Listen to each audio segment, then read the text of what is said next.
நான் என்ன செஞ்சு கொண்டு சொல்லுங்க பார்ப்போம். ஒரு குட்டி பொங்கல் ஒன்று செய்கிறேன். கண்ணாலை பிறகு தைப்பொங்கலை பொங்கினது, அது பிறகு பொங்கல் அப்படாமல் பிறகு சும்மா செஞ்சு கொண்டுருக்கிறேன். ஸ்நாக் மாதிரி சாப்பிட்றது பிள்ளைகளுக்கு. இது ஓமில் வந்து ஒன்றுக்கு வரையும் பார்த்தாலும் இந்த பாலில் தனியாக பால் தான் பொங்குறேன், பசுப்பாலில். அதுக்குள்ள இதெல்லாம் பெருச்சவளம் போட்டிருக்கு, மற்ற ப்ரௌன் சுகர் போட்டிருக்கு, சிவத்தரிசி தான் அதை பொங்குறேன்.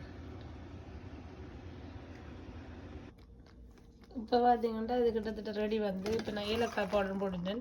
இங்கே பாருங்க இப்படி கண்டு ரைஸ் குக்கரில் பொங்குறேன்டா பொறுமை வேணுமெண்டா, அப்போ தான்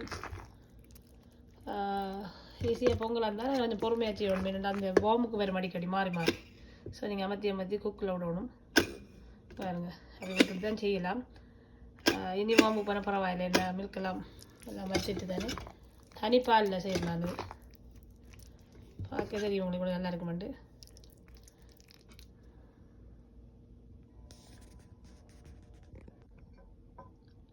இப்போ பார்த்தீங்கன்னா பொங்கல் ரெடி வந்து ரைஸுக்கு ஆஃப் பண்ணி விடலாம். பாருங்கள் எப்படி வந்துருக்கண்டு உங்களுக்கு காட்டுறேன் கிண்டி. இதை